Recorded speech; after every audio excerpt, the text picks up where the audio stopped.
Your bob haircut might be adding 5 to 10 years to your face right now, and your stylist probably knows it and said nothing. I am going to show you 7 specific mistakes that mature women make with the bob that instantly age the entire face. And for every single mistake, I am giving you the exact correction, not vague advice. The precise change that transforms an aging bob into one that lifts, frames, and takes years off, starting at your very next salon appointment. Stay through all 7 because mistake number 6 is the one that surprises women the most. And it is something almost every American woman is doing while styling at home every single morning. Mistake number 1, the blunt one-length bob with no internal movement. The blunt one-length bob looks clean, sharp, and effortlessly simple in every salon portfolio photograph. It signals confidence and intention. It has been a staple recommendation from stylists across America for decades. The appeal is completely understandable, especially for women who want something low maintenance and polished. And that is precisely why this mistake is so common and so consistently uncorrected. A blunt one-length bob creates a single horizontal weight line around the head. The eye reads that horizontal line and registers it as a boundary, a frame, around the face. For younger women with high facial structure, that frame can look sleek. For mature women whose facial structure sits differently, that same horizontal weight line lands directly at the chin and jawline zone and creates a wall of hair that emphasizes rather than softens what is below it. The face appears boxed and rather than lifted. As facial skin naturally softens with age, hair that lies flat and heavy along the lower face mirrors that downward movement. The blunt bob and the aging face pull in the same direction simultaneously. The result compounds rather than counters the natural aging process. This is why the same blunt bob that looks sleek at 30 looks heavier and more aging at 55.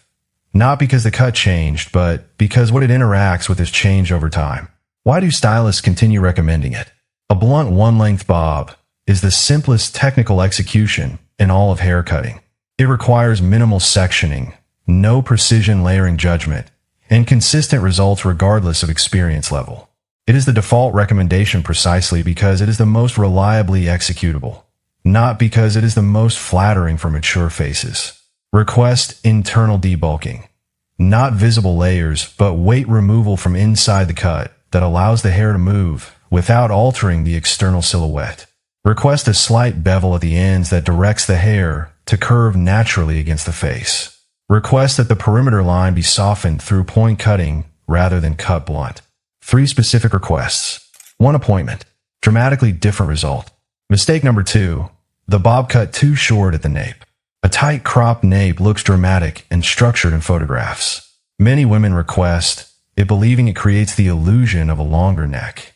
The logic seems completely sound. Shorter at the neck should reveal more neck. But the visual reality consistently produces the exact opposite of the intended effect on mature faces across every face shape and hair type.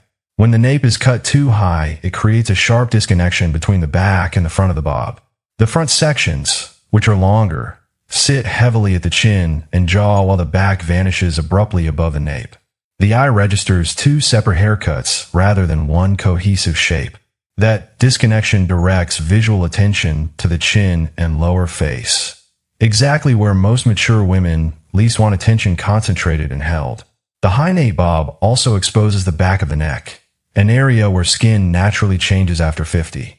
Rather than concealing or minimizing this area, the high nape cut frames and highlights it directly. The haircut draws attention to the one area it should be moving the eye completely away from. Stylists attempt to recreate popular stacked bob looks from social media without fully understanding that those designs were created for younger women with specific neck length and hair density profiles. Applied generically to mature women, the result misses the mark consistently regardless of the stylist's overall skill level. Request the nape sit at or just below the occipital bone, the natural curve of the back of the head, rather than above it. Request that the back graduate softly rather than stack sharply. Request a seamless connection between the back graduation and the front length so the entire bob reads as one unified flowing shape rather than 2 disconnected sections working against each other. A lower, softer nape creates a rounded silhouette that elongates rather than shortens the neck. The front and back red is one shape that lifts the entire head rather than dividing it into competing sections. If you have been getting bobs for years and nobody explained to you how nape height specifically affects how your neck appears, subscribe to this channel right now, because this is exactly what we do here every single week. Specific, technically grounded beauty information for mature American women that your stylist may not have communicated clearly or at all. Subscribe. Turn on notifications. This is the content you have been looking for without knowing where to find it. Mistake number 3. The reverse bob. Longer in the back, shorter in the front. The reverse bob was genuinely fashion-forward when it emerged. It felt dramatic, modern, and deliberately unconventional. Some women still choose believing that the dramatic back length adds volume and movement to the overall shape. The intention behind this choice is completely understandable. And that is exactly why it continues appearing in salons across America year after year despite consistently producing unflattering results on mature faces. The reverse bob directs the eye downward toward the longest point, which sits at the nape of the neck. For mature women, the neck and nape area is precisely where the eye should not be drawn. The cut simultaneously creates no volume at the crown, where lift matters most for the aging face, and maximum visual weight at the lower nape, where attention is least flattering regardless of face shape or neck length. Every visual element of this cut works in the opposite direction of what flatters mature features. The reverse bob visually shortens the neck by crowding the nape with length while offering no frame for the face at the front. Cheekbones, which benefit enormously from forward-falling face-framing hair, receive no framing whatsoever with this cut. The entire visual structure directs attention to the lower half of the face and the neck area, while leaving the upper face, the eyes and cheekbones that most convey youth and vitality, completely visually unsupported. This cut remains in circulation as a request-driven choice. Women see older photographs or specific celebrity references and bring them to appointments without understanding that those images were created at specific angles with specific styling techniques that do not translate to everyday or on mature faces with different structural needs. A gentle forward-sloping angle, where the front sits slightly longer than the back rather than shorter, delivers all the movement and drama the reverse bob promised without any of the aging consequences. Face-framing pieces at the front support the cheekbones. The nape remains clean and uncluttered. The neck appears longer. The face appears lifted. This is the corrected direction that delivers what the reverse bob never actually could for a mature woman. Mistake number 4. Bob length that lands at the exact widest point of the jaw. Most women choose bob length based on photographs, a specific length they find appealing on someone else's face in a magazine or on social media. The jaw length bob appears endlessly in beauty editorial content and is consistently described as the most classic and versatile length available in the category. It is genuinely beautiful on specific face structures at specific ages. On many mature faces, it creates a consistent and entirely predictable visual problem that almost nobody names directly. When a bob ends at the exact widest point of the jaw, it creates a visual stop, a horizontal line, precisely at the broadest measurement of the lower face. The eye measures the face at that line and registers maximum width at that location.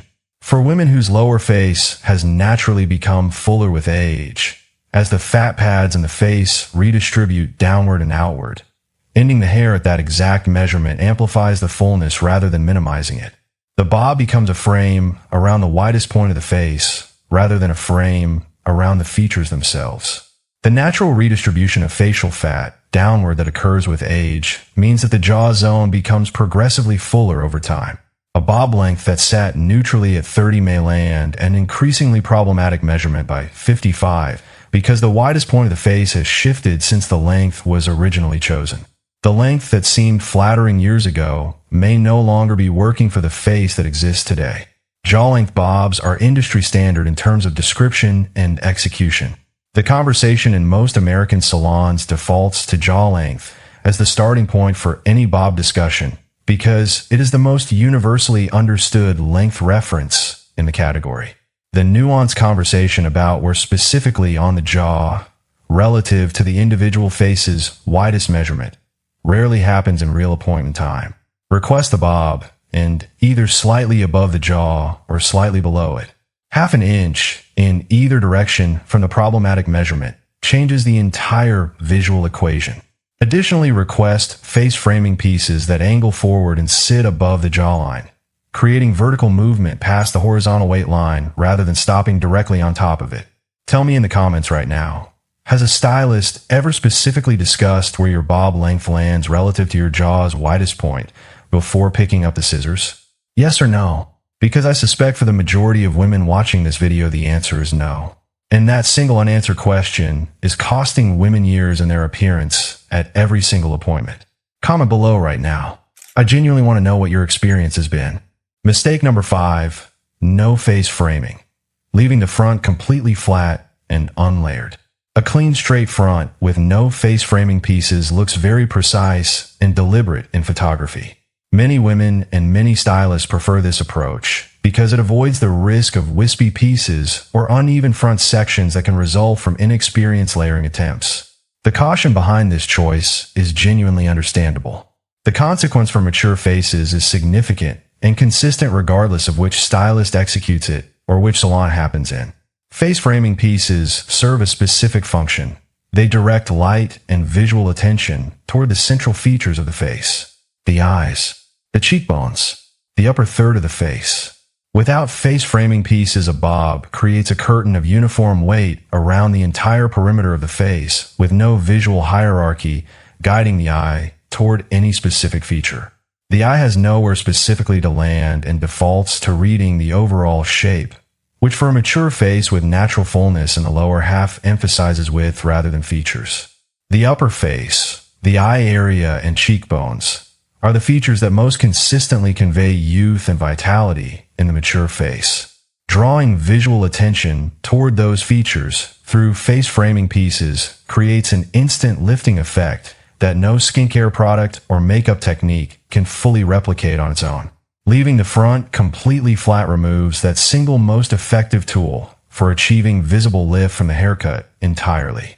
Fear of over-thinning fine hair, which is genuinely common in women over 50, leads many stylists to avoid any layering near the face. This is a legitimate concern addressed through the wrong solution. The correct answer is not to avoid face framing, but to execute it with controlled precision using techniques that add movement without removing density from an already fine hair type.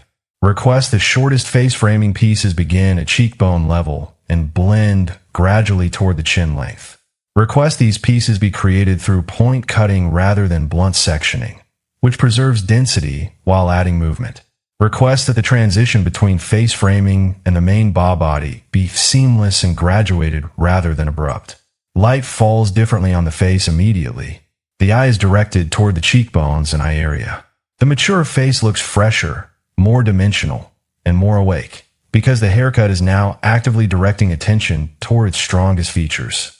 If you are 5 mistakes into this video and recognizing things that have been happening at your salon appointments for years without anyone naming them clearly, subscribe to this channel right now, because this is the specific, technically grounded beauty information that mature American women deserve and almost never receive in plain, straightforward language. Subscribe, hit the bell, share this video with one woman in your life who recently got a bob she is not completely happy with, because the explanation for why it is not working is almost certainly somewhere in this video right now.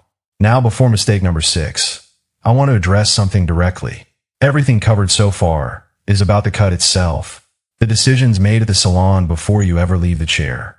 But 2 of the 7 mistakes on this list happen at home, in your bathroom, during the styling process, and they can completely cancel the benefit of the most perfectly executed cut. Mistake number 6 is one of them, and it is the one that surprises women the most consistently when they hear it explained for the first time. Because what I am about to describe is something most women have been doing since they first got a bob, something that was shown to them as the correct finishing technique, something that every woman watching this video has almost certainly done this morning or will do tomorrow morning without questioning it for a single second. Stay with me through mistake number 6, because understanding it completely changes the home styling portion of your entire routine, and the result is immediately visible the first morning you correct it. Mistake number 6, Over-curling or flipping the ends under too dramatically. This is the one. This is the mistake I told you about at the end of the last section. The one that surprises women most consistently when they hear explained for the first time. And I want you to think honestly about your own morning routine as I describe this. Because the chances that this is happening in your bathroom right now are significantly higher than you might expect. Curling the ends under for bounce and fullness is one of the most instinctive finishing moves for any bob. It adds shape. It feels polished and completed. For decades, it was the standard finishing technique for the bob across American salons and home styling routines simultaneously. Women were shown this technique by their mothers, by their stylists, by every tutorial they ever encountered on bob styling. The intention behind it is genuinely good. The visual result on mature faces works consistently and directly against the goal of looking younger and more lifted. When the ends of a bob are curled tightly under, they create a circular inward bend to the chin line. This circular shape at the jaw level creates the visual impression of width. The curl adds a horizontal mass at the widest and most age-sensitive point of the face. Additionally, the tight undercurl directs the eye downward and inward toward the chin and mouth, rather than upward toward the cheekbones and eyes. The styling choice that feels like it adds fullness actually adds apparent width and downward visual weight simultaneously. Both consequences directly age the mature face. Tight undercurled ends create a squared-off shape at the jaw that was a signature styling technique of earlier decades. The style carries the visual signature of a specific era, and a hairstyle that signals a past decade is one of the fastest ways any aesthetic choice can age the person wearing it regardless of how otherwise flattering the cut might be. Additionally, the heavy curl frames and defines the chin and jawline zone, which for mature women is often the area of the face that has changed most noticeably with age. The styling choice draws a precise frame around exactly the area that benefits most from softness and movement, rather than from definition and concentrated visual weight. Why do women and stylists continue this technique? It is a deeply habituated finishing move. Women who learn to style their bob with an undercurl in their 30s and 40s continue the habit decades later without questioning whether it still serves the face they have today. Stylists who learn the technique as standard bob finishing continue recommending it without assessing whether it is the most flattering approach for each individual mature client standing in front of them. Use a large barrel curling iron, 1.5 inch or larger, beginning the curl from the mid-shaft rather than the ends. Allow the ends to fall naturally with just the slightest soft bend rather than a defined tight curl. The result is movement and body without a defined circular shape sitting at the jaw. The hair appears to float and move rather than curl and sit. This one technique change creates the volume the undercurl was attempting to produce without any of the width or downward visual weight that makes it so aging on mature faces. The bob appears lighter, more modern, and significantly more flattering at the jawline immediately. The face appears slimmer because the jaw zone carries no additional circular volume. The overall style reads as current and effortless rather than dated and heavy. Mistake number 7, ignoring the crown. No volume where it matters most. Most bob consultations focus entirely on the length, the angle, and the ends.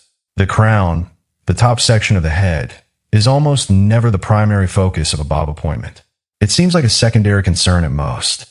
For mature women, it is actually the primary concern, and ignoring it is the single mistake with the largest individual impact on how aging the overall result appears when the client walks out of the salon. A flat crown creates a specific visual profile. The head appears to slope downward from the top into the sides with no lift or height. When the widest point of the silhouette is at the sides and jaw rather than at the crown, the face appears bottom-heavy.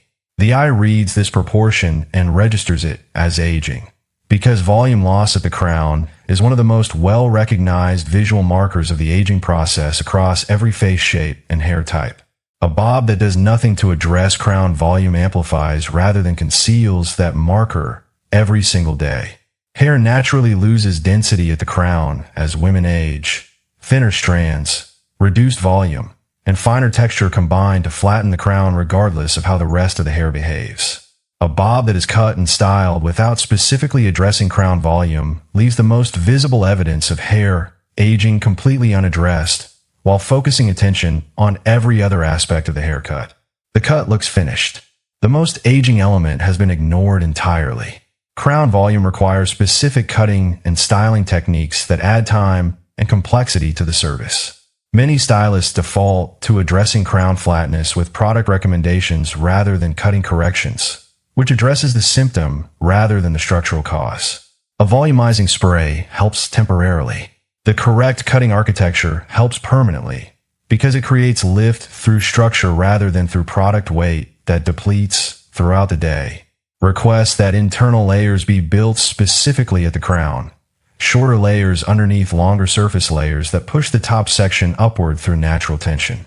Request that backcombing or directional blow drying techniques be demonstrated during the appointment, so the volume created at the cut can be recreated independently at home. Request that any visible crown thinning be addressed through texture building techniques at the root level rather than through heavy product application that creates weight instead of lift. The silhouette of the head becomes widest at the crown rather than the sides. The face appears slimmer because visual weight has shifted upward and away from the lower face. The mature face looks lifted and supported from above because the haircut structure is now doing the work that no product application can fully replicate on its own. Drop a comment right now and tell me, does your stylist ever specifically discuss crown volume during a bob consultation before the cut begins? Because based on everything I hear from women across America, the answer is almost never.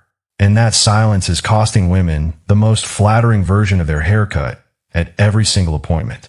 Comment, subscribe, and share this video before your next salon visit, because everything in this video is information you should have walking into that chair. Now let me give you the exact salon conversation that puts everything covered today into practice. Because knowing the 7 mistakes is only half of what this video is giving you. The other half is knowing precisely how to ask for the corrections in language a stylist understands and cannot dismiss. Here are the 5 things to say at your next appointment by name, before the scissors touch your hair. 1. I want internal debulking at the crown and midsection, not visible layers. Weight removal that allows the hair to move without changing the external silhouette. A skilled stylist knows exactly what this means. The response to this request is itself information about whether you are in the right chair. 2. I want my nape to sit at or below the occipital bone, not above it. Can you show me where that sits on my head before you begin?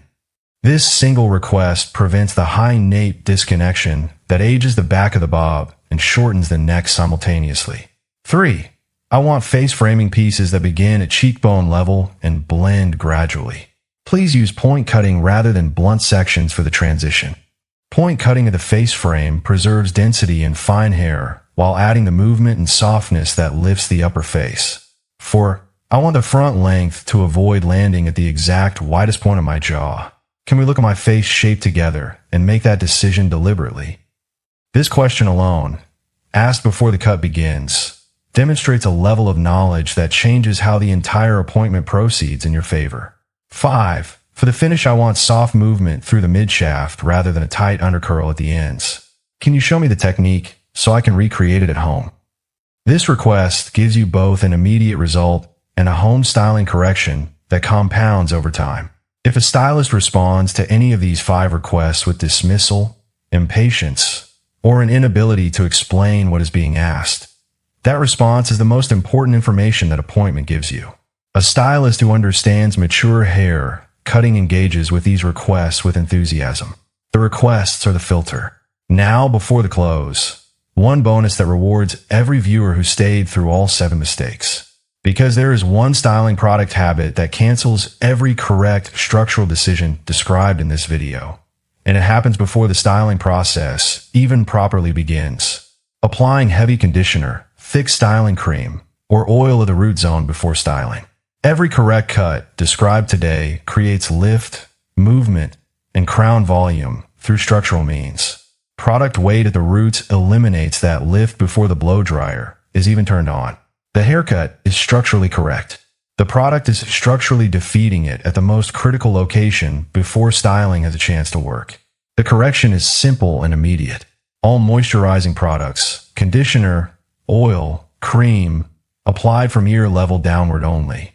All volumizing products, lightweight mousse, root spray, at the roots only in small amounts. The division point is ear level. Above it, only what lifts. Below it, only what moisturizes. This single habit change allows the correct structural cut to perform the way it was designed to perform without being suppressed by product weight at the root zone every morning. The bob is not aging you. The wrong version of the bob is aging you. And there is a significant and specific difference between those two statements that this entire video has been documenting precisely. The bob done correctly, with the right internal construction, the right nape height, the right length placement, the right face framing, the right crown volume, and the right finishing technique, is one of the most genuinely flattering haircuts available for mature women anywhere in the world. It lifts, it frames, it modernizes. It does everything a haircut should do for the face it is serving. Every single one of the 7 mistakes covered today has a direct correction that moves the haircut from working against a mature face to working completely for it. 7 mistakes. Blunt one-length construction with no internal movement that boxes and rather than lifts the face. Nape cut too high, creating disconnection and visually shortening the neck. Reverse angle pulling all attention downward toward the least flattering zone. Length landing at the exact widest measurement of the jaw and amplifying fullness rather than minimizing it. No face framing, leaving the upper face and cheekbones completely visually unsupported. Ends overcurled, creating width and downward visual weight at the chin and jaw simultaneously. Crown left completely flat. The single most visible marker of hair aging left entirely unaddressed by the haircut that should address it first. 7 mistakes. 7 precise corrections. Every one of them specific enough to request at your next appointment, by name, using the language provided in this video. You now know more about what makes a bob flattering for a mature face than most stylists communicate to their clients in an entire appointment. That knowledge belongs to you permanently from this point forward. Use it every time you sit in a salon chair. Ask the specific questions. Request the specific techniques by name. And if a stylist cannot engage with those requests confidently and enthusiastically, that is the most important information that appointment will give you about whether you are in the right place. This channel exists because mature American women deserve beauty information that is specific, technically grounded, and genuinely useful, not content that leaves you with an aging haircut that nobody clearly explained. If today changed how you will walk into your next salon appointment, subscribe right now. Share this video with every woman in your life who has a bob she is not completely happy with and has never understood exactly why. Drop a comment telling me which of these 7 mistakes you recognized in your own haircut, and tell me which specific correction you are requesting first at your next appointment, because that comment might be the most useful thing someone else watching this video reads today. And your experience matters to every woman in this community who is figuring out the same things you are. Subscribe. I will see you in the next video. The right bob does not fight your features. It works for them. And now you know exactly what that means and precisely how to ask for it.